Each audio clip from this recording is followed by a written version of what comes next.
برحمته تتم الصالحات وبفضله تتنزل الرحمات والبركات وبتوفيقه تتحقق المقاصد والغايات. أشهد أن لا إله إلا الله وحده لا شريك له أشهد أن محمدا عبده ورسوله. اللهم صل وسلم على سيدنا محمد وعلى آله وصحبه أجمعين. رب اشرح لي صدري ويسر لي أمري آمين يا الله. واحلل عقدة من لساني يفقهوا قولي. رب يسر ولا تعسر رب تمم بالخير. سبحانك لا علم لنا إلا ما علمتنا إنك أنت العليم الحكيم. أما بعد. Yang saya hormati Ketua Pengurus Masjid Aceh di Parung yang Hanalun sebut nama satu persatu, memandum pengurus, seluruh pengurus masjid dan masyarakat yang ada di wilayah Parung, Bogor. Mohon maaf karena tidak sempat berkenalan masing-masing. Jadi secara umum, secara jamak saja, mudah-mudahan seluruh kita mendapat ridha dan rahmat Allah selalu. Amin. Amin Allah. Juga penghormatan kepada ustaz kita yang barusan, Tunku Mehlul, Tunku Fikri, Musalmina. Mohon maaf juga walaupun pernah dimudi, kadang-kadang karena jarang ketemu secara langsung ataupun jarang kita panggil, biasanya tidak terhafal nama. Bukan berarti tidak mengakui sebagai ini atau lulusan dari mudi. Persoalan jarang ketemu dan jarang kita panggil secara langsung karena di sana terlalu banyak orang, banyak santri, tidak mungkin mengenal secara pribadi masing-masing. Alhamdulillah, dalam kesempatan kali ini Allah mengizinkan untuk bersilaturahmi dengan masyarakat kita, masyarakat Aceh dan juga masyarakat muslimin muslimat yang lain yang ada di wilayah Parung, yang mana dalam kesempatan silaturahmi ini diminta untuk memberi tausiah ataupun pengajian. Mungkin pengajian kita pada malam ini tidak ada tema khusus, namun walaupun tidak ada tema khusus, saya akan membahas tentang persoalan ilmu, tanggung jawab kita sebagai kepala keluarga terhadap ilmu bagi anggota keluarga kita. Kemudian karena ini berkenaan dengan bulan Sya'ban, juga saya akan sedikit membahas tentang keagungan bulan Sya'ban. Dan terakhir saya juga akan menyinggung sedikit tentang persiapan-persiapan menjelang bulan Ramadan. Di dalam kesempatan yang singkat ini dan jarang ketemu dan tidak tahu kapan akan bertemu kembali, mungkin kita ambil 3 tema sekaligus. Cepat tak lepat dulu. Pertama, kita umat Islam punya tanggung jawab keimanan yang harus kita jalankan dan wajib fardhu'in hukumnya, bukan hanya sekedar belajar ilmu untuk diri sendiri, juga memenuhi kewajiban tersebut untuk sanak keluarga, anak dan istri kita. Dalam sebuah hadis Rasulullah bersabda, "Iftahu ala sibyanikum awwala kalimatin alla ilaha illallah." Buka kepada kanak-kanak kalian awwala kalimatin, awal kalimat, awal ucapan la ilaha illallah. Dalam hadis tersebut siapa? Walid. Nah, maaf Ustaz tadi. Jadi saya lanjut. Dalam hadis tersebut jelas Rasulullah memerintahkan kita untuk mengawali kehidupan anak-anak kita dengan kalimat la ilaha illallah, yang tak lain adalah kalimat tauhid. Maka tidak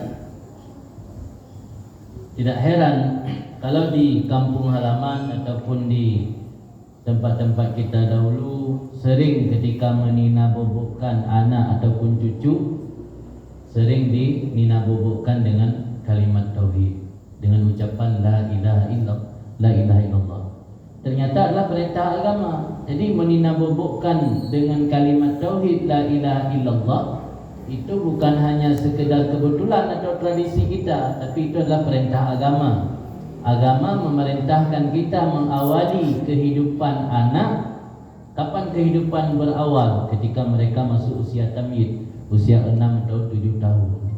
Itu sudah masuk usia tamyiz. Tapi dalam hadis tersebut disuruh kita mengawali kehidupan mereka, berarti lebih dahulu sebelum usia tamyiz. Maka kalau sekarang anak yang tidak pernah diajarkan kalimat tauhid di rumah, hanya dicukupkan dengan pelajaran-pelajaran di sekolah TK atau sekolah-sekolah tingkat dasar, yang dimana di sana tidak pernah diajarkan kalimat tersebut, hanya diajarkan lagu-lagu, berarti tanggung jawab seorang kepala keluarga belum selesai. Maka harus kita biasakan di rumah-rumah sering memperdengar kepada anak-anak kita kalimat tauhid, yaitu la ilaha illallah. Walau mereka tidak mengerti artinya, biarkan mereka sering-sering mendengar, nanti terhafal. Itu yang pertama. Kemudian yang kedua, dalam hadis yang lain Nabi bersabda, muru auladakum bimtisalil awamir wajtinabin nawahi. Perintahkan anak kalian dengan menjunjung tinggi perintah Allah dan menjauhi larangannya. Artinya setelah kita memperkenalkan tauhid secara global, secara umum, yaitu dengan kalimat la ilaha illallah, tugas selanjutnya seorang wali dari anak adalah mengajarkan ilmu syariat. Apa ilmu syariat? Ilmu mana yang halal, mana yang haram. Barangkali sesuai dengan berubah kondisi zaman, keadaan masyarakat pun berubah. Dahulu ketika kita masih kecil, ketika kita pulang sekolah, biasa yang namanya anak-anak kadang-kadang kedapatan mangga ataupun jambu di pinggir jalan. Kita bawa pulang, bawa pulang ke rumah. Sampai ke rumah pasti kita ditegur sama orang tua, disuruh balikin. Dari mana nih ambil mangganya? Dari tepi jalan, pinggir jalan. Itu haram hukumnya, milik orang, tidak pernah kita minta izin. Kadang-kadang diantar sama orang tua untuk minta maaf sama yang punya kebun. Berbeda dengan kondisi sekarang. Itu salah satu bentuk mengajarkan mana yang halal, mana yang haram. Itu perintah agama. Dan itu tidak akan selesai dari tanggung jawab tersebut sebelum kita memperkenalkan mana yang halal, mana yang haram kepada putra-putri kita. Kemudian dalam hadis yang lain Rasul juga bersabda, muru auladakum bisolati wahum abna'u sab'i sinin.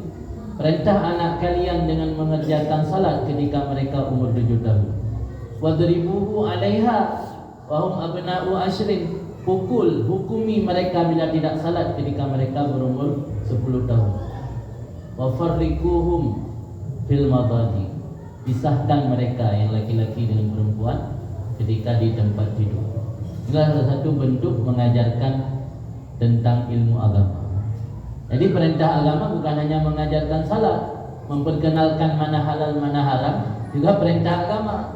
Kadang-kadang sebagian masyarakat berpikir bahwa kewajiban seorang ayah itu hanya mengajarkan salat saja. Tidak, memperkenal mana yang halal termasuk persoalan interaksi dengan masyarakat, apa yang menyebabkan si anak tersebut bisa mengganggu orang, melakukan hal-hal yang bisa menzalimi orang lain, termasuk menghibah orang, mengguncing orang di belakang. Itu kan termasuk perbuatan haram dalam agama. Itu juga harus diajarkan pada anak-anak kita.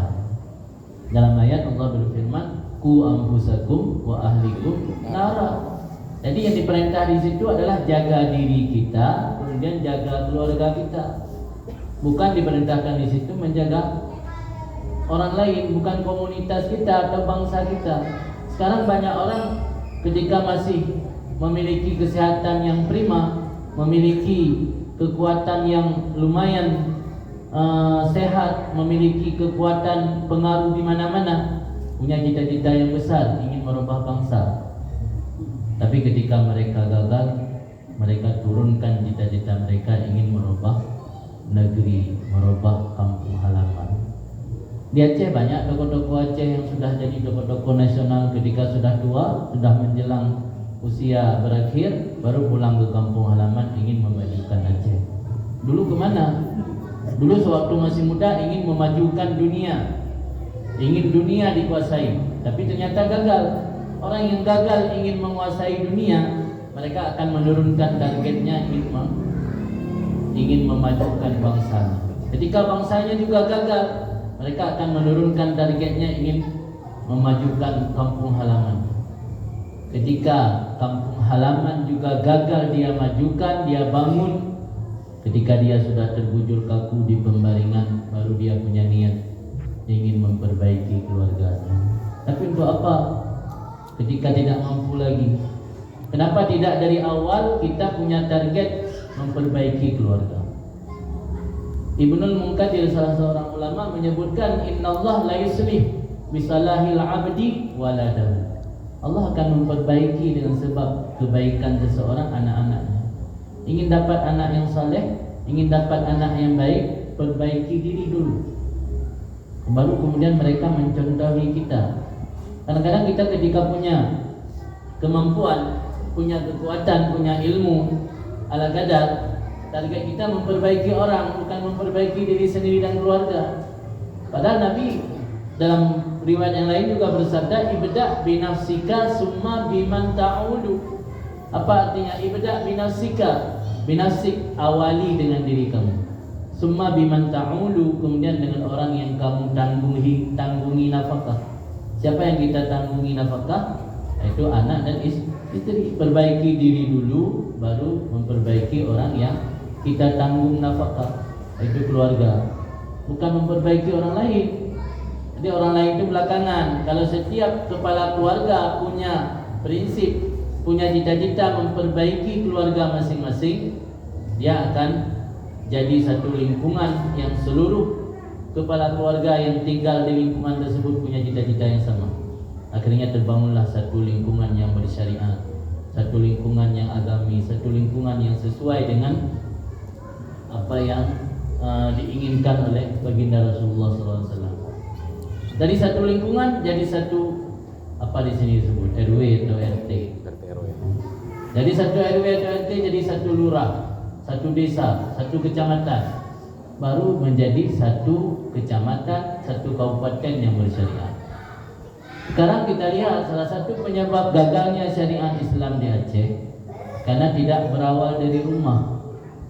Syariat Islam di Aceh dalam bentuk kanun-kanun yang dibahas oleh anggota DPR Aceh, kemudian ditandatangani oleh gubernur, disosialisasikan ke kantor-kantor pemerintahan, kemudian ke kabupaten, kemudian ke kecamatan. Jadi dari atas diturunkan ke bawah, bukan dari bawah tumbuh ke atas. Padahal kalau kita menganut filosofi tanaman, dari bawah tumbuh ke atas, dari benih tumbuh jadi pokok, jadi pohon besar yang memiliki cabang dan ranting. Hakikat syariat begitu, dari rumah tangga berawal, bukan dari atas. Jadi kalau syariat diturunkan dari atas ke bawah tidak akan jalan. Jadi syariat hanya berupa undang-undang dan regulasi. Sementara di rumah-rumah tidak ada syariat. Di rumah-rumah masih ada orang tua yang bangun salat subuh jam 8. Jadi kalau ustaz ataupun guru mengajarkan salat subuh, salat 5 waktu itu harus di dalam waktu yang telah ditentukan, tidak boleh di luar waktu.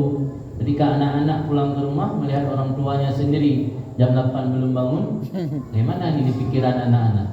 Pasti yang mereka lihat, yang mereka contohi adalah orang tua. Jadi di rumah tidak akan jalan syariat kalau kepala keluarga yang di rumah tidak memiliki keinginan untuk menjalankan syariat. Maka itu kewajiban yang harus kita penuhi. Kemudian perlu juga kita ketahui bahwa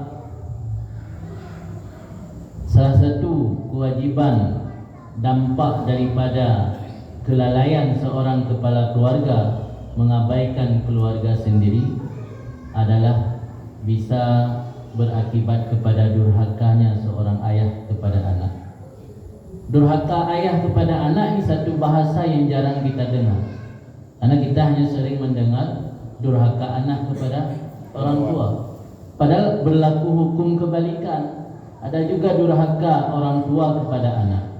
Istilah ini yang pertama kali mempopulerkan adalah Khalifah Sayyidina Umar bin Khattab. Dalam sejarah disebutkan bahwa ketika Khalifah Umar bin Khattab berkuasa, ketika itu Rasulullah sudah wafat, Sayyidina Abu Bakar juga sudah wafat. Ada seorang ayah datang mengadukan anaknya kepada Khalifah Umar. Ayah tersebut sampaikan kepada Khalifah Umar bahwa anak dia telah berbuat zalim, telah berbuat durhaka kepada dia. Akhirnya dipanggil anak tersebut, seorang pemuda, oleh Khalifah Umar bin Khattab, diteguri, dinasihati, wahai anak muda, apakah engkau tidak takut murka Allah? Apakah engkau tidak takut azab Allah yang pedih karena engkau mendurhakai kepada orang tuamu? Akhirnya si anak ini balik bertanya kepada Khalifah, wahai Khalifah, saya ingin bertanya, apakah seorang ayah saja memiliki hak dan kewajiban di atas anaknya, sementara anak tidak memiliki hak dan kewajiban di atas ayahnya? Apa jawaban Khalifah Umar bin Khattab? Sama, walaupun lebih banyak hak ayah di atas anak ketimbang hak anak di atas ayah.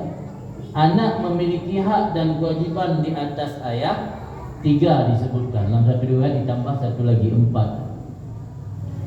Hak yang pertama, hak anak yang harus dipenuhi oleh seorang ayah, ayyan taqiya ummahu, memilih calon ibu. Berarti jauh sebelum anak lahir, dia sudah punya hak di atas calon ayahnya. Berbeda dengan hak ayah di atas anak. Hak ayah di atas anak ketika anak sudah ada. Itu pun ketika mereka sudah balik. Ya kan? Misalnya kita punya anak kecil usia 1 tahun. Dia misalnya ketika kita mandiin ataupun kita buka pampers, mencret, terkena kotoran pada tubuh kita, kira-kira durhaka anak ini apa enggak? Enggak mungkin durhaka, karena dia belum punya taklif. Mana taklif belum dibebankan hukum-hukum syariat, karena belum akil balik, belum balik, walau sudah berakal. Berarti hak ayah baru ada di atas anak ketika anak sudah ada, malah ketika anak sudah balik. Tapi bayangkan hak anak di atas ayah jauh sebelum anak itu ada, yaitu memilih calon ibunya. Ayyan taqiya ummahu, itu hak anak yang harus dipenuhi oleh seorang ayah. Yang kedua, wa yuhassin ismahu, memperindah namanya. Kenapa perlu memperindah nama? Karena nama itu adalah doa.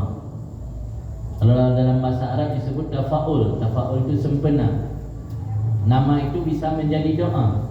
Kebiasaan kita kasih nama baik, insyaallah orang pun jadi baik. Kebiasaan kita kasih nama buruk, biasa nama atau akhlaknya akan mengikuti namanya.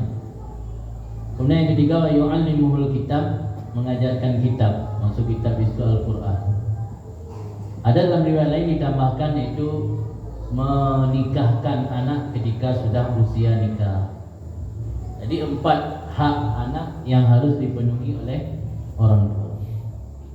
Ketika Khalifah Umar menyebut hak tersebut, apa jawaban pemuda tadi yang diadu oleh ayahnya bahwa dia telah menjadi anak durhaka? Jawaban anak muda tadi, kalau begitu wahai Khalifah, satu pun orang tua saya tidak pernah memberikan, tidak pernah memenuhi hak-hak tersebut. Karena ibu saya hanya seorang perempuan hamba sahaya milik seorang majusi. Madung saya kaji kinam dah, nyang mitale dia, menanya miraj. Kemudian orang tua saya tidak pernah memberi saya nama yang bagus. Saya dikasih nama Ju'lan itu kalau bahasa Aceh ujo bau. Yang tadi saya kumbang yang di kelapa, yang bisa merusak pohon kelapa. Di ujo, bahasa Aceh ujo. Bonanane ujo dari dalam kebun. Yang mending yang parah lam legebonane tejak badungku hananan. Kita terlalu nana. Parah. Adik berdampingnya. Jadi kalau ingin kasih nama anak, tanya dulu sama ustaz atau dengku apa nama yang indah yang menjadi doa. Jangan setelah kita kasih nama, sudah buat akte, sudah keluar ijazah, baru tahu ternyata namanya, arti dari nama tersebut sangat tidak kita inginkan. Misalnya kasih nama anak Zani. Kalau Dani lain lagi nanti mana Zani orang berzina. Jadi karena kita nampak keren nama Zani, jadi tak pernah tanya apa arti dari makna Zani tersebut. Akhirnya nggak mungkin dirubah lagi karena ijazah sudah keluar, akte sudah keluar. Kemudian yang ketiga, kata pemuda tadi, orang tuaku tidak pernah mengajarkan Al-Quran kepadaku satu huruf. Jadi 3 hak kewajiban anak di atas ayah tidak pernah dipenuhi oleh ayah tersebut. Akhirnya setelah mendengar pengakuan pemuda tersebut, Khalifah Umar bin Khattab memalingkan wajah beliau kepada ayah tadi yang mengadukan anaknya. Apa kata Khalifah Umar bin Khattab?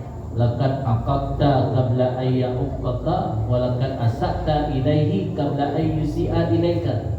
Artinya engkau telah duluan durhaka sebelum anakmu durhaka, engkau telah duluan berbuat jahat kepadanya sebelum dia berbuat jahat kepada engkau. Itulah maksud daripada durhaka kepada anak. Jadi ada istilah dalam agama durhaka ayah kepada anak, bukan durhaka anak kepada ayah. Jadi jangan sampai kita menjadi bahagian dari cerita tersebut, bahagian daripada orang tua yang durhaka kepada anak-anak. Kemudian ketahuilah bahwa salah satu tujuan menikah adalah tahsilul walad. Tahsilul walad, reproduksi anak. Tahsilul walad yang maksudnya reproduksi anak, mengupayakan adanya anak, itu tujuan nikah. Makanya yang lagi ngetren sekarang apa namanya child free ya. Hidup di bawah ikatan pernikahan tapi sama-sama tidak punya keinginan tidak memiliki anak, atau bahasa kerennya disebut child free. Itu menyalahi dengan konsep agama.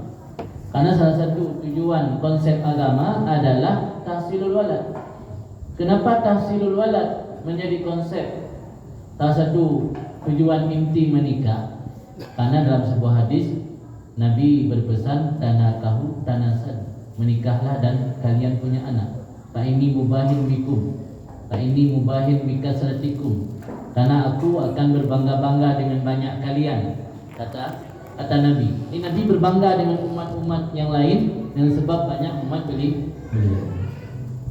Maka kalau tahsilul walad, mereproduksi anak itu salah satu tujuan nikah, kira-kira anak yang bagaimana?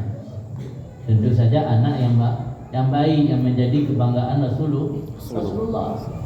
Jadi kalau anak yang baik yang menjadi kebanggaan Rasulullah itu, tidak mungkin anak itu jadi baik dengan sendirinya tanpa kita berupaya untuk mengupayakan supaya anak tersebut jadi yang baik.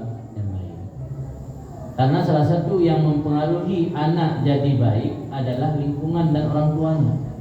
Ulama saja naik silah kibangku menanwinya, kibangku menana anu.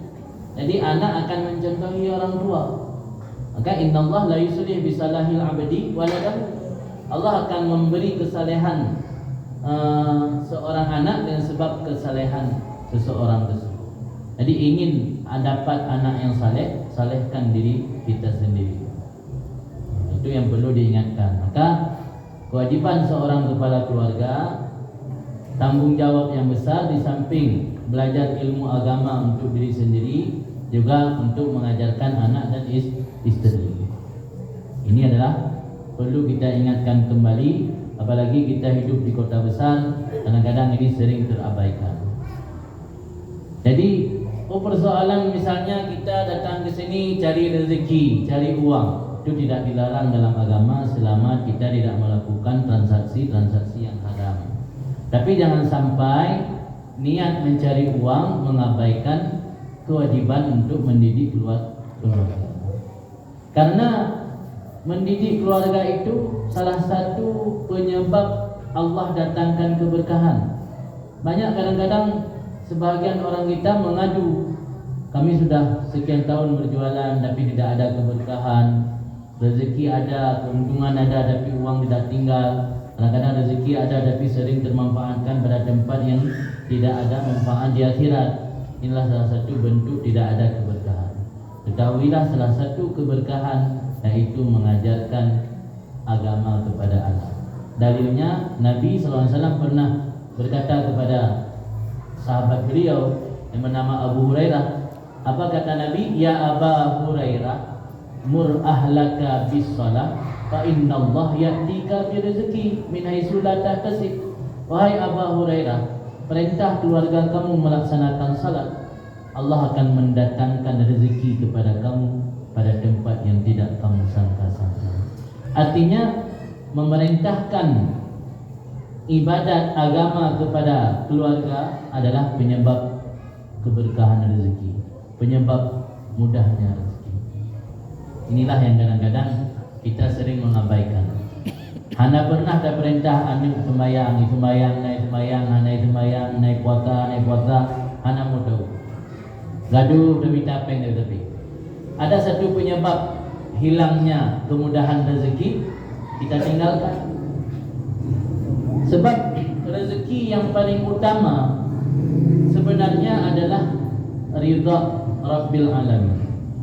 Rezeki ada 4 macam. Ada rezeki paling rendah. Rezeki yang paling rendah itu al-malu, harta. Harta itu rezeki paling rendah.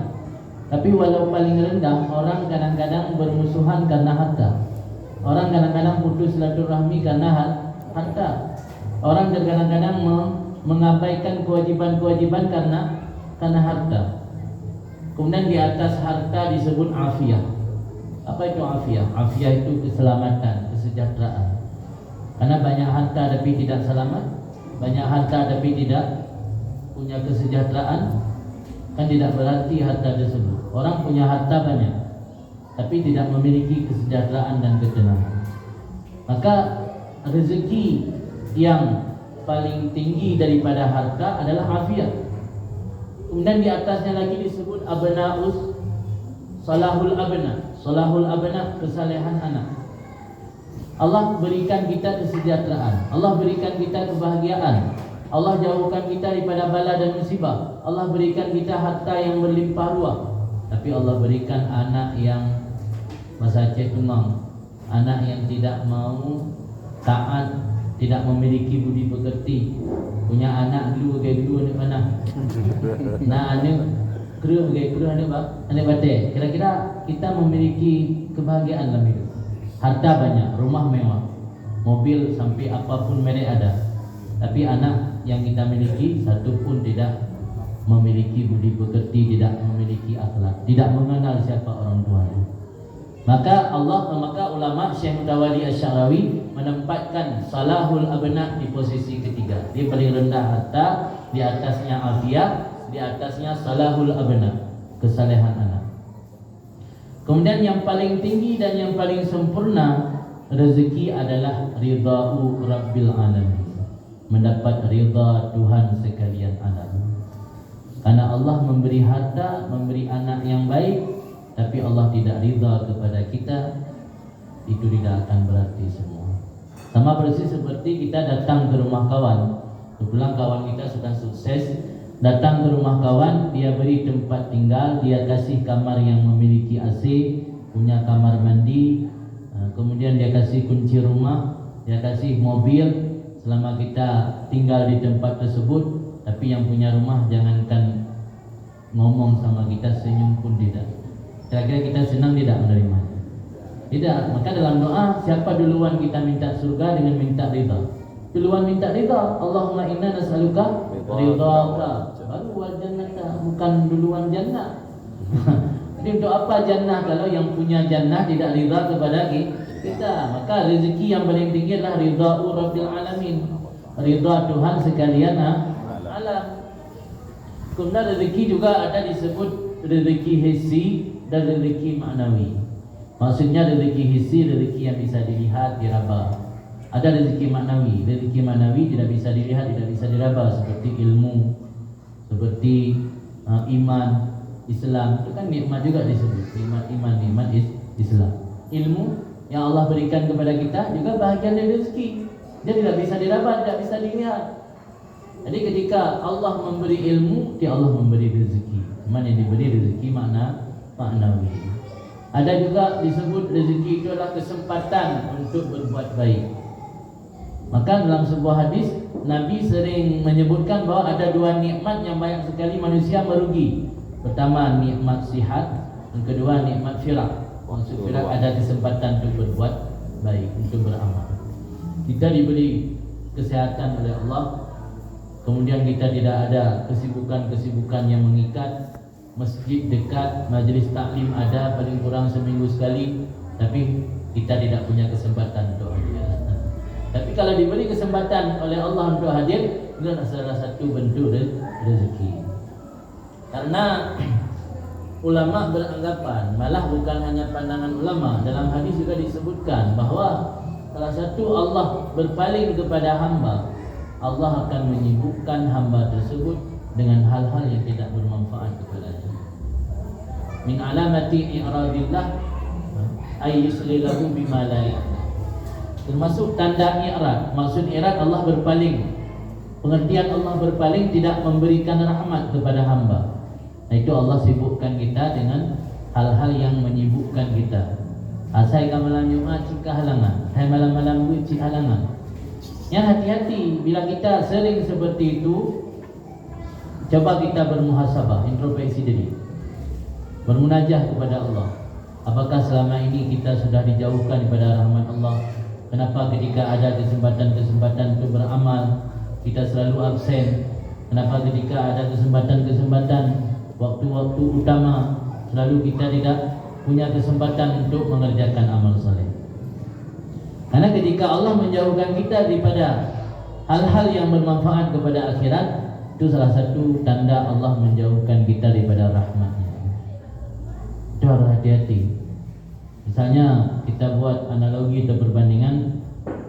Kalau di sini saya tak tahu, kalau di Aceh ada istilahnya pembagian uang BLT. Di sini ada sama kan? Misalnya Pak Lurah membuat pengumuman kepada warga untuk datang ke Menasa. Kalau di Aceh ada Menasa, untuk mengambil uang BLT. Ketika ada salah satu warga yang tidak ada di kampung, kira-kira dia akan merasa tersinggung, merasa dilupakan oleh Pak Lurah atau tidak? Pasti dia akan merasakan ya. Pasti ketika bertemu dengan Pak Lurah, dia akan berkata sama Pak Lurah, Pak Lurah selalu buat pengumuman untuk ngumpulin warga ketika saya tidak ada di kampung. Apa ini sengaja atau tidak? Biar saya tidak mendapatkan BLT. Dua kali pengumuman pembagian kedua, pembagian ketiga, selalu ketika kita tidak ada.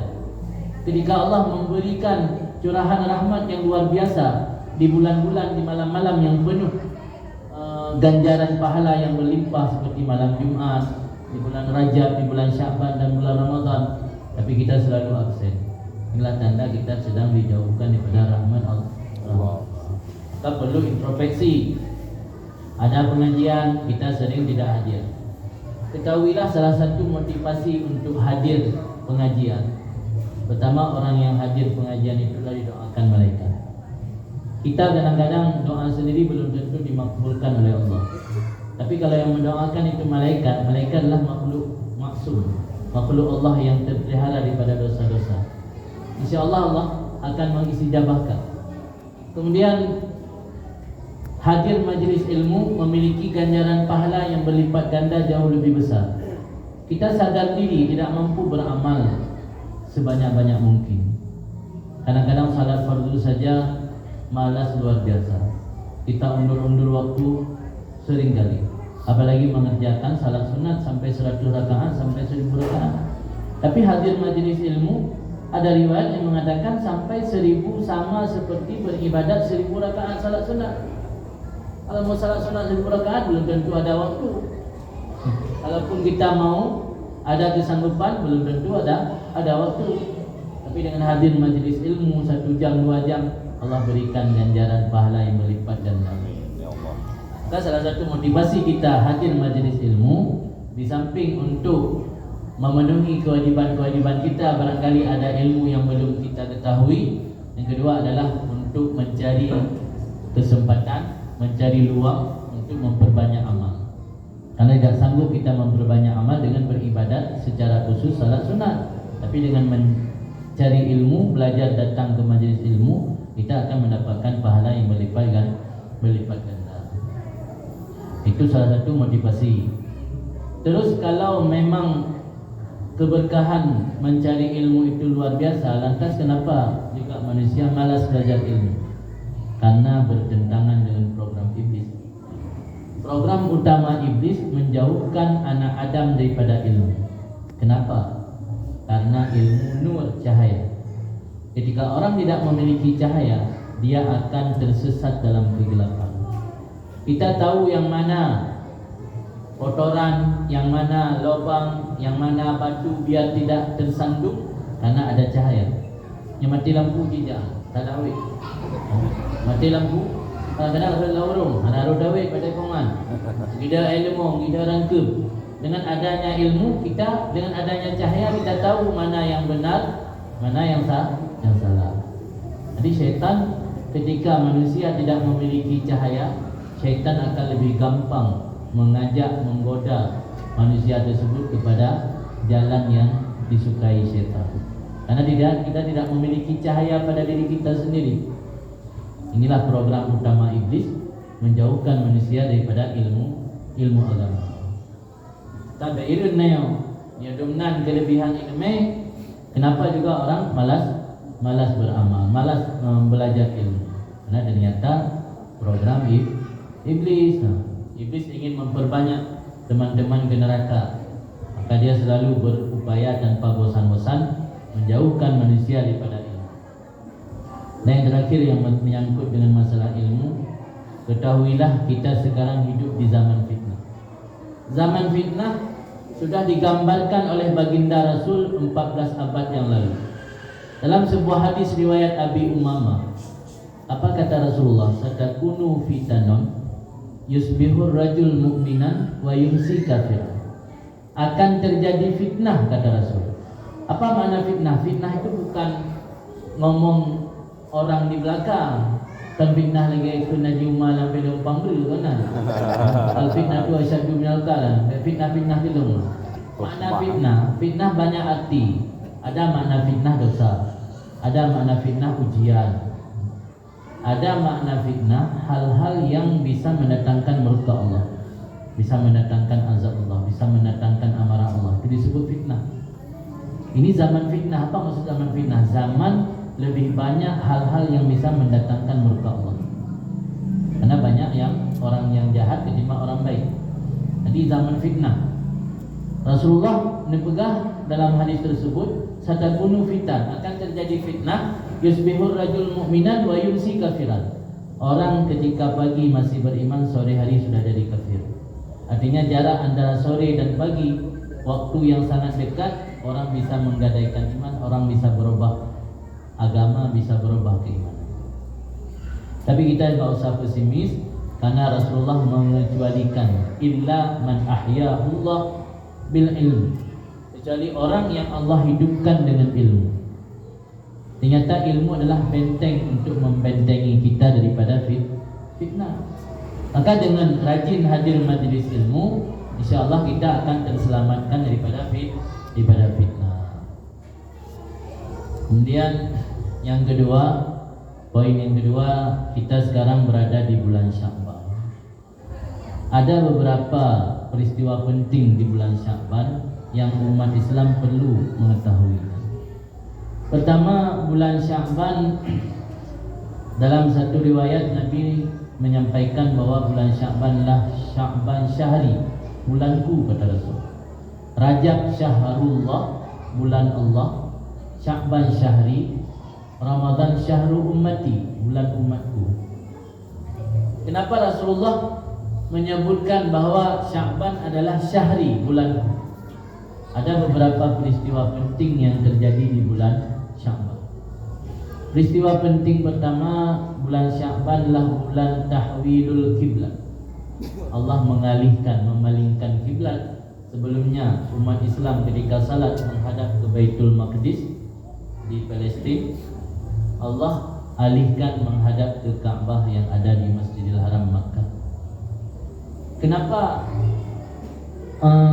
pengalihan kiblat tersebut salah satu peristiwa penting karena Allah ingin menunjukkan keagungan baginda Nabi Muhammad SAW pada bulan Sya'ban, sehingga Allah mengabadikan apa yang dialami Rasulullah dalam surat Al-Baqarah yang berbunyi qad nara taqalluba wajhika fis sama.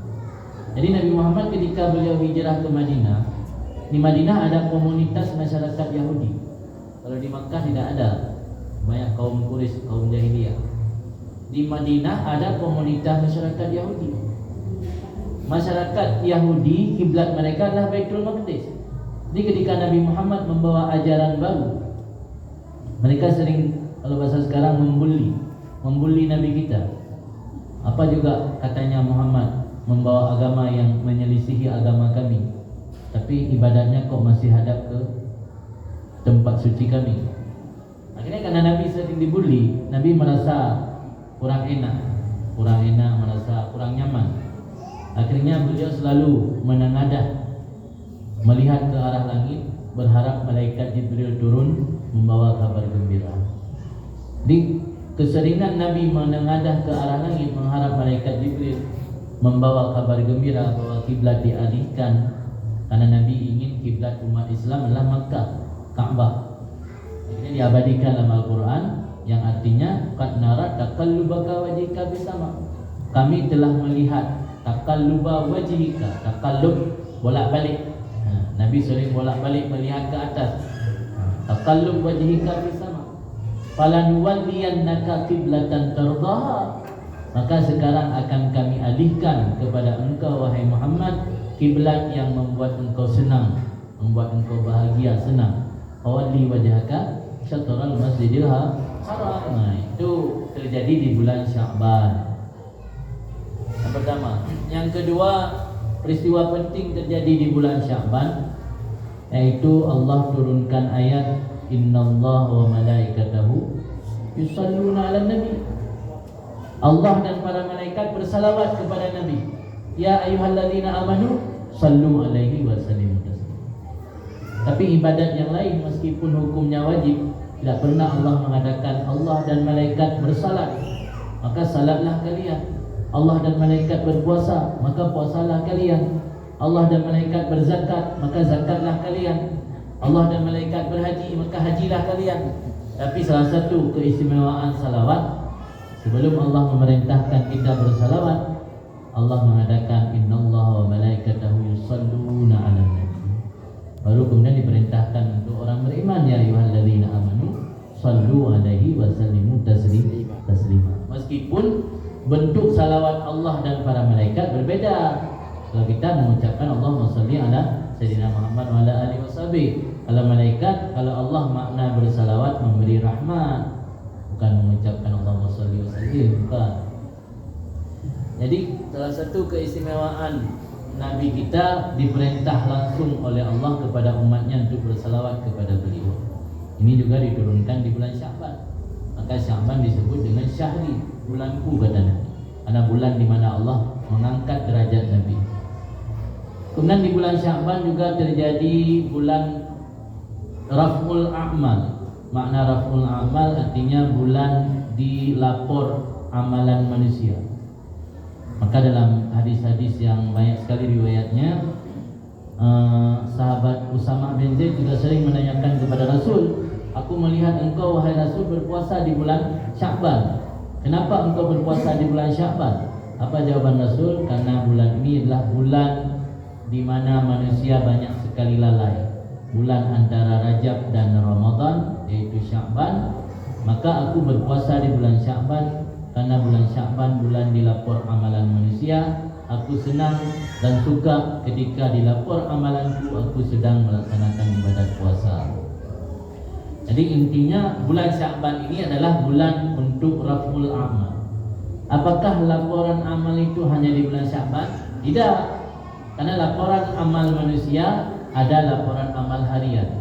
Laporan amal harian pagi dan sore. Malah ada riwayat siang juga ada laporan amal. Ada laporan mingguan Senin dan Kamis. Ada laporan tahunan itu malam nisfu Sya'ban. Jadi malam nisfu Sya'ban ini adalah malam direkap.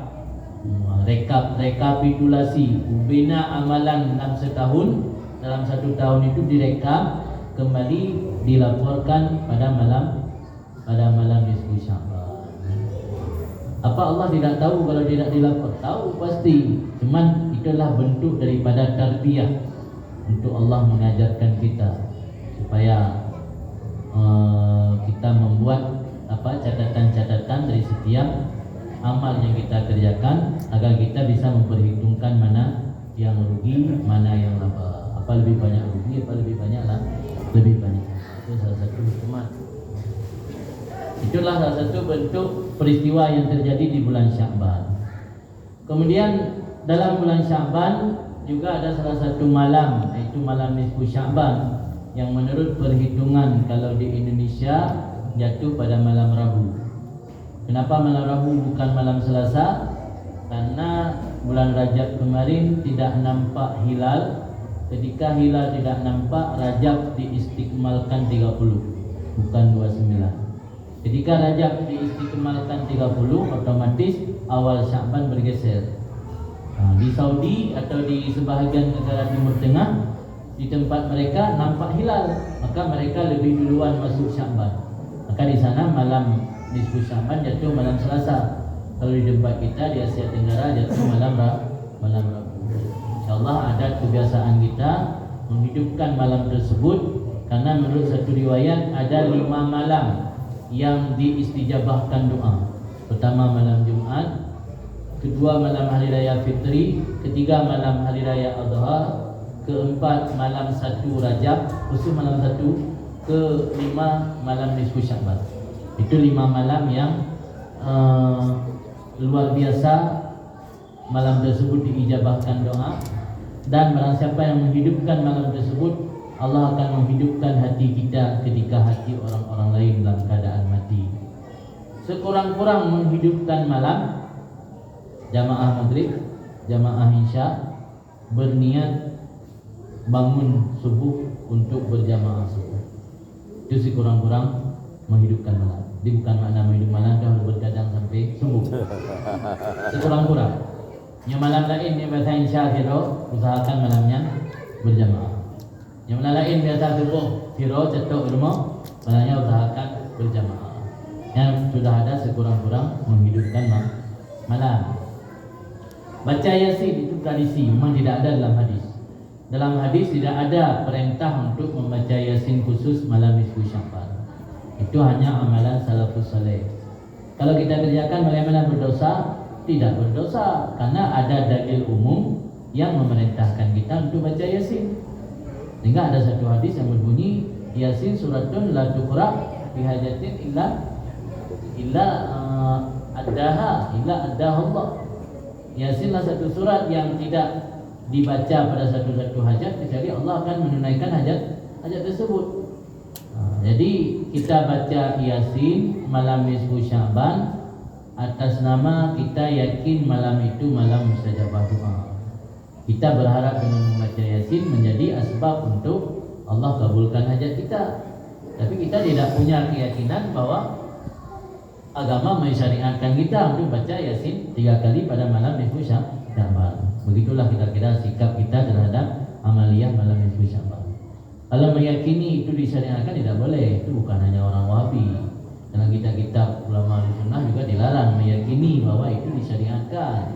Tapi kalau kita membaca Yasin dengan keyakinan dan keikhlasan, karena itu menjadi salah satu asbab Allah kabulkan hajat kita, ditambah lagi dengan malam itu malam yang istijabah doa, itu siapa salah? Tidak ada salah, tidak jadi masalah. Jadi yang baik baca Yasin karena diyakini yang diperintah diperintah cara khusuhana. Bubut dengan niat pertama panjang umur dalam ketaatan, kemudian Yasin kedua dengan niat Allah mudahkan rezeki untuk dalam taat kepada Allah. Niat yang ketiga yaitu Allah berikan hati kita, keimanan kita yang kokoh, keimanan yang tetap, dan dimatikan dalam keadaan husnul khatimah. Itu yang diniatkan 3 kali baca Yasin malam nisfu Sya'ban, insyaallah malam Rabu. Baca sendiri boleh, praktek secara berjamaah juga boleh. Kemudian setelah ini ada satu poin lagi, persiapan Ramadan. Kenapa kan? Aja. Kemudian Lebih. karena ini kita tidak lama lagi akan memasuki bulan Ramadan, saya juga akan membacakan hadis riwayat Salman Al-Farisi tentang bahwa Rasulullah ketika menjelang bulan Ramadan, beliau mengumpulkan para sahabat. Kemudian sahabat-sahabat tersebut setelah dikumpulkan oleh Rasulullah di satu tempat, Rasulullah berkhutbah kepada para sahabat tersebut. Apa pesan daripada Rasulullah dalam khutbah tersebut? Hadis ini disebutkan dalam kitab Syu'bul Iman karangan Imam Baihaqi. Maka kadang-kadang ada saudara kita mempermasalahkannya juga, gara-gara tidak ada dalam Sahih Bukhari dan Sahih Muslim. Tapi ketahuilah, tidak semua hadis sahih itu disebut dalam Sahih Bukhari dan Sahih Muslim. Kalau ajaran pemahaman orang Ahlussunnah, hadis yang dhaif bisa diamalkan dalam rangka untuk memperbanyak amalia, tapi tidak bisa dijadikan hujah. Adapun persoalan akidah itu tidak cukup hanya sahih saja, malah harus mutawatir. Jadi hadis ada mutawatir, ada hadis sahih, ada hadis hasan, ada hadis dhaif, ada hadis ahad. Jadi kalau berbicara masalah hadis itu terlalu panjang, nggak mungkin kita kupas pada malam ini. Kita hanya memberi gambaran sedikit. Tidak semua hadis dhaif itu harus ditolak, karena beda hadis dhaif dengan hadis maudhu'. Hadis maudhu' hadis palsu, hadis yang mencatut nama Rasul tidak pernah ngomong, Rasul tidak pernah kerjakan. Orang meriwayat mengatasnamakan Rasul itu disebut maudhu'. Jadi jangankan orang Wahabi, kita orang Ahlussunnah juga menolak hadis maudhu'. Kemudian ini yang membuat kita kurang senang. Ada sebahagian saudara kita memposisikan hadis dhaif seolah-olah hadis maudhu', padahal beda. Jadi bukan sama hadis dhaif dengan hadis maudhu', sehingga asal hadis dhaif hanya mai kan. Hadis dhaif yang dikatakan hadis dhaif, hadis yang perawinya tidak memiliki syarat qabul.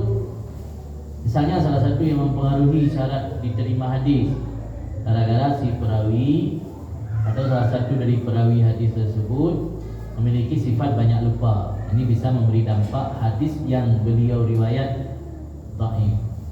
Atau misalnya beliau pernah terlanjur berbuat dosa besar, atau beliau diketahui orang banyak orang fasik. Ini bisa berdampak kepada hadis tersebut dhaif.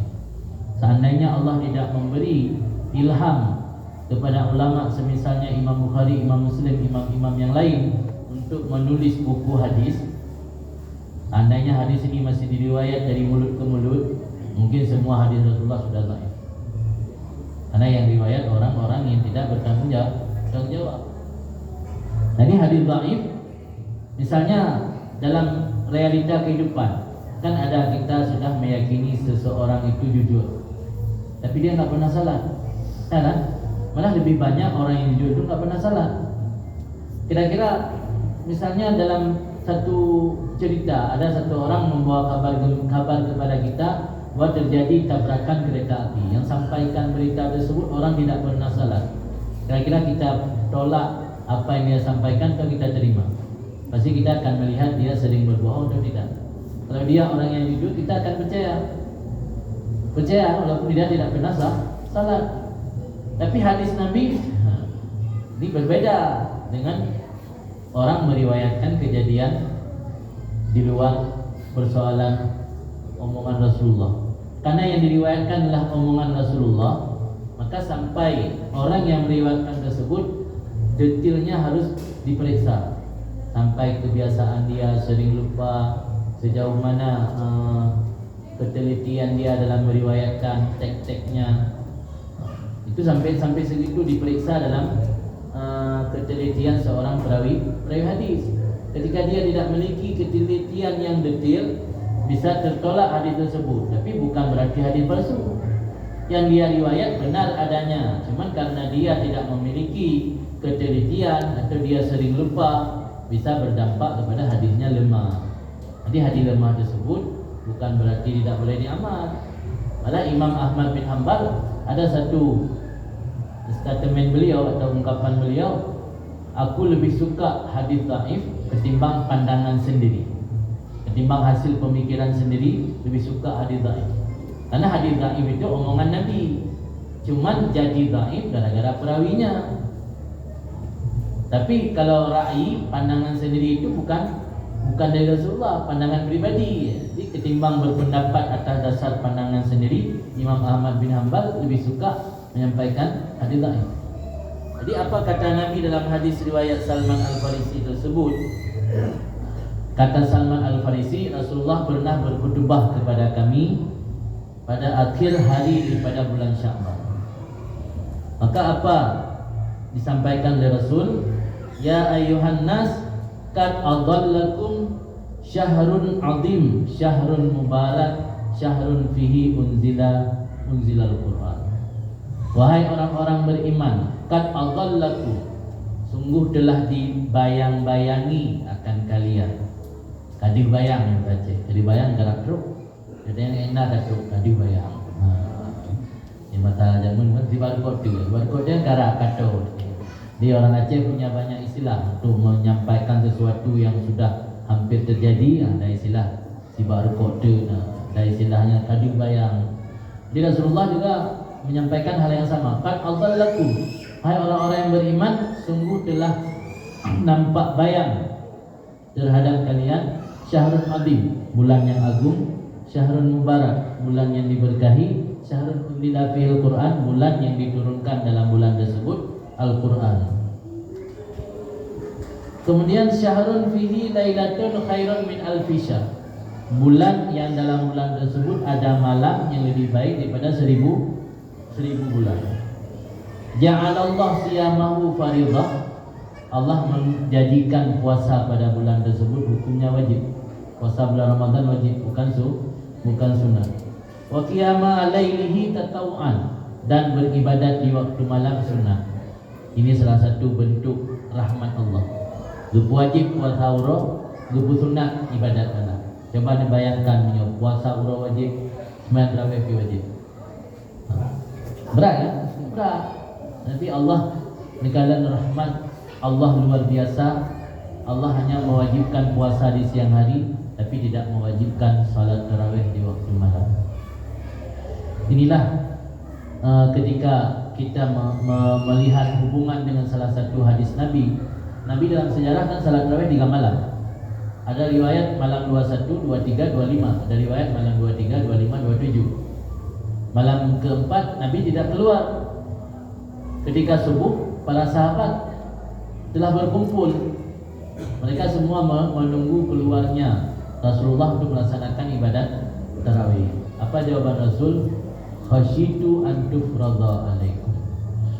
Aku tidak keluar karena merasa khawatir jangan-jangan nanti Allah wajibkan. Karena ketika itu belum turun ayat al-yawma akmaltu lakum dinakum. Jadi boleh jadi umat Islam kalau suka kepada satu ibadat, Allah wajibkan.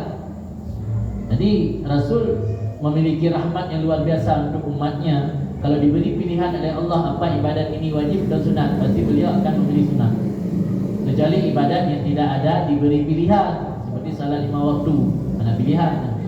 Kalau Allah memberi pilihan, beliau akan memilih sunat untuk meringankan umat. Maka salah satu rahmat Allah dalam bulan Ramadan hanya puasa yang diwajibkan, sementara ibadat malam hukumnya sunat. Ini juga disebutkan dalam riwayat hadis Salman Al-Farisi. Man taqarraba fihi biqaslatin minal khairi kana kaman ada faridatan fi masiwa. Siapa yang mengerjakan amal sunat dalam bulan Ramadan sama ganjaran pahala mengerjakan amal wajib. Siapa yang mengerjakan amal wajib dalam bulan Ramadan sama ganjaran pahalanya mengerjakan 70 amal wajib. Nah, ini coba dibayangkan. Tabuh buat sunat dan buat dalam bulan Ramadan sama lagi dan buat wajib. Tabuh buat wajib dan buat dalam Ramadan sama lagi 70 buat wajib di luar Ramadan. Tahu tidak antara selisih antara yang wajib dengan sunat? selisih pahala amal wajib dengan amal sunat. Satu amal wajib itu bandingan 70 amal sunat. Sabah bu wajib dah bubut, lagi dah bubut 70 bubut sunat. Tapi dalam Ramadan Allah lipat gandakan. Satu perbuatan fardu sama seperti 70 fardu. Satu perbuatan sunat sama seperti satu fardu. Jadi di luar Ramadan satu fardu sama lagi 70 sunat. Tambah sunat, nya dah lipat ganda, tambah wajib balik 70. Tapi menjelang Ramadan, dalam Ramadan perbuatan sunat disamakan seperti fardu, perbuatan fardu disamakan seperti 70 fardu. Wa huwa syahrus sabar was-sabru sawabul jannah. Bulan Ramadan lah bulan bersabar. Orang bersabar pasti ganjaran pahalanya surga. Kenapa disebut bulan puasa bulan bersabar? Karena hakikat puasa adalah kafun. Kafun mencegah diri. Cegah diri dari minum, cegah diri dari makan, cegah diri dari apapun perbuatan yang membatalkan puasa. Beda dengan salat. Salat bukan cegah diri, kerjakan. Ini kan beda. Salat, apa itu salat? Aqwalun wa af'alun. Ada perbuatan, ada ucapan yang diawali dengan takbir, diakhiri dengan salam, dengan syarat-syarat dan ketentuan yang telah ditentukan. Itu makna salat. Adapun makna puasa imsak. Apa itu imsak? Imsak bahasa kita menahan diri. Maka puasa tidak ada yang tahu kalau kita tidak memberitahukan. Maka puasa itu Allah yang memberi balasan. Karena puasa yang tahu hanya Allah. Bahkan hidup boleh buat puasa kadang-kadang pegah. Acim yang puasa sunat ben pegah baru dulu. Saya nak tahu ni dia bersama tu nak macam makanan duduk kan lah dengan diet menjaga tekanan kolesterol. Hang tak ada dia puasa. Karena puasa imsak. Yang namanya menahan berarti tidak berbuat. Beda dengan salat. Salat, haji, umrah, zakat yang kan imsak harus dah kerjakan ni. Maka di sinilah kelebihan puasa. Karena puasa adalah imsak. Imsak itu rahasia. Tidak ada yang tahu kecuali Allah. Tanpa kita memberitahukannya. Salah satu bentuk menjalankan imsak yaitu dengan bersabar. Bersabar dari makan, sabar dari minum, sabar dari hubungan suami isteri, sabar daripada apapun yang bisa membatalkan puasa. Kemudian wasyahrul muasah. Syahrul muasah. Bulan Ramadan bulan untuk berbagi. Bulan kepedulian. Muasah yang berbagi atau peduli. Jika kita melihat tradisi masyarakat Islam dimanapun di dunia ini, ketika bulan Ramadan biasanya akan membuat menu makanan yang lebih, dibagikan diantar ke menazah, diantar ke masjid, diantar ke panti asuhan, ke panti jompo. Di bulan itu berbagi. Orang gampang bersedekah di bulan Ramadan. Malah kadang-kadang minta melaki sedekah memerotok bulan Ramadan, hang hidup di pada Ramadan biar dapat pahala yang lebih. Itu salah satu kiat-kiat cari hilang. Cari hilang untuk biar gandaan pahala berlipat ganda. Apalagi yang nak masjid, yang usahakan lang bulan Ramadan selesai acara. Karena yang bulan lain mungkin ganjaran pahala diubud, tapi dalam bulan Ramadan ganjaran pahala berlipat. Yona kadang-kadang persiapan kerana usia ke masjid tunda daripada Ramadan. Ketika kaitan Ramadan yang termasuk tanya dalam yang berlipat ganda ganjaran pahala. Kemudian syahrun yuzadu fi rizqil mu'min. Bulan yang ditambah rezeki orang beriman. Ini nampak apa yang disampaikan Rasulullah, nampak.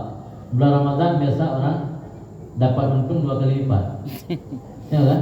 Biasa orang buka restoran di luar Ramadan paling toko sagai na rakmi tapi bulan Ramadan na mi cadu udah itu na pulau gadu-gadu na bakwan na risot yang semua broken meja-meja dadakan tersebut tidak ada di luar Ramadan. Jadi le pasar dadakan. Pasar dadakan kan timbul dalam bulan Ramadan biasa. Yang tanda berarti dalam bulan Ramadan Allah tambah rezeki orang beriman. Kemudian orang yang memberi makanan orang yang berpuasa akan mendapatkan keampunan dosa. Orang yang memberi makan, bersedekah untuk orang yang berbuka puasa. Maka cari tempat yang kira-kira orang berpuasa, biar untuk sudah sedekahkan makanan. Sebab ada perintah dalam agama, tentukan tempat sebelum kamu bersedekah agar sedekah kamu bersih. Bagaimana tempat yang bisa membersihkan sedekah? Itu tempat-tempat yang sedekah kita dimanfaatkan untuk jalan kebaikan. Dia tajuk sedekah urang yang hana puasa, tajuk sedekah urang yang hana sembahyang. Paling tidak, paling kurang bawa ke masjid. Karena orang yang jauh masjid, kalau hana puasa minimal nah sembahyang. Ya kan? Bandel-bandel orang tidak mungkinlah habis makan berbuka puasa langsung kebun. Pasti nah sembahyang dia, pikir hana mangat. Nah hana mangat yang hana dah sembahyang mundip. Kita tak mau tahu niat orang untuk pencitraan ataupun bukan. Yang penting secara zahir nampak dia orang salat. Jadi sedekah kita tidak sia-sia. Kemudian yang penting yang terakhir, tidak saya baca habis ini. Ada tambahan dalam riwayat tersebut, Rasul berpesan fastaksiru fihi arba'ata khisalin. Kamu perbanyak di bulan Ramadan 4 perkara. Apa 4 perkara tersebut? Khaslatani tardawna bihima rabbakum. 2 perkara untuk kamu cari ridha Tuhan. Ridha Tuhan penting. Kemudian 2 perkara yang kamu sangat butuh. La ghina an umma. Tidak terkaya, artinya kamu sangat butuh. Apa 4 perkara? 2 perkara untuk cari ridha Tuhan, 2 perkara yang sangat kita butuh. Yang pertama syahadah alla ilaha illallah dan istighfar. Itu untuk cari ridha Tuhan. Yang sangat kita butuh, mohon surga dan berlindung daripada neraka. Keempat tersebut sudah terangkum dalam bacaan yang sering dibacakan di mana-mana dalam bulan Ramadan. Asyhadu an la ilaha illallah, astaghfirullah, nas'alukal jannata wa na'udzubika minan nar. Kenapa boleh? Asyhadu an la ilaha illallah, syahadah tidak ada Tuhan kecuali Allah. Kenapa tidak disambung asyhadu anna Muhammadan? Yang bacanya orang beriman, tidak perlu lagi. Kalau orang kafir baca, orang beriman. Yang puasa orang beriman. Hanya boleh asyhadu anna Muhammadan, kan baca kan? Asyhadu an la ilaha illallah, astaghfirullah, nas'alukal jannata wa na'udzubika minan nar. Ini sudah lama tidak dipraktek umat Islam. Dan hanya di sini di Aceh pun lama sekali tidak ada yang mempraktekkan lagi. Kami baru-baru tahu ada amalan seperti ini ketika pernah berziarah ke Yaman.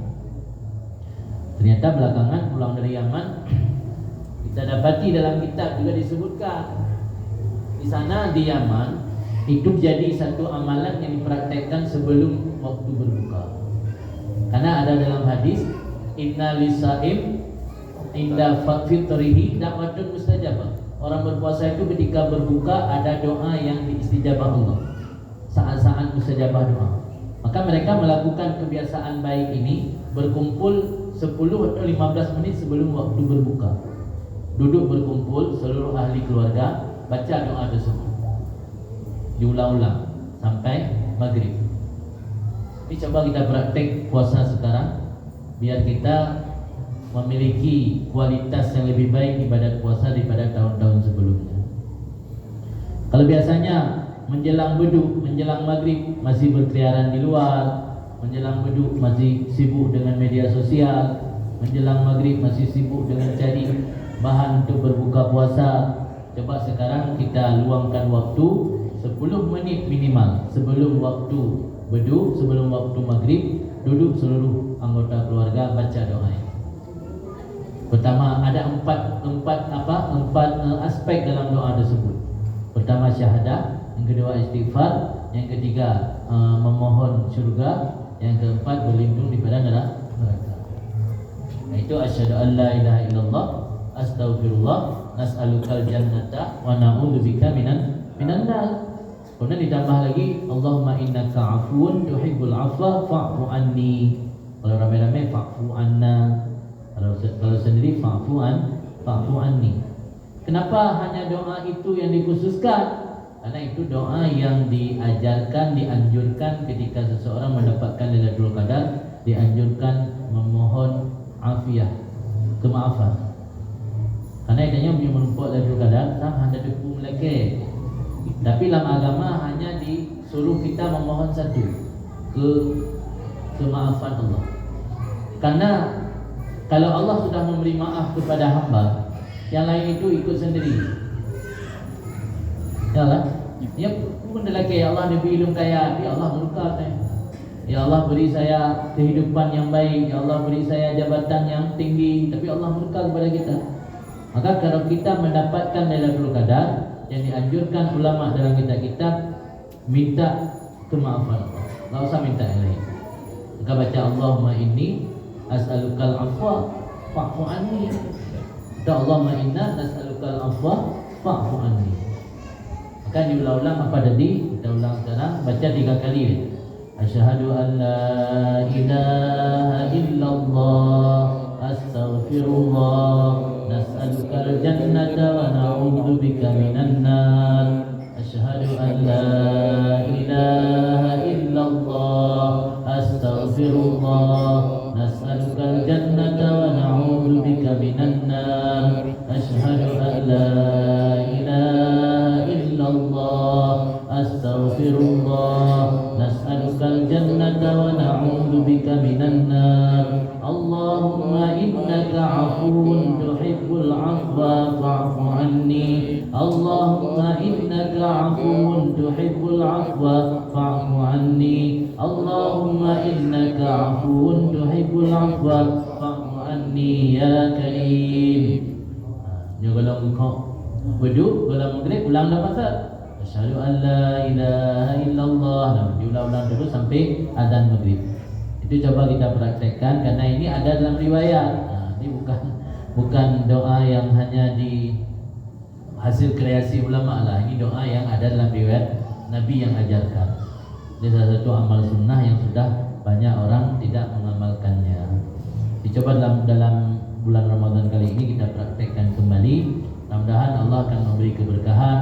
Allah akan terima doa-doa kita yang kita panjatkan, apalagi menjelang berbuka puasa.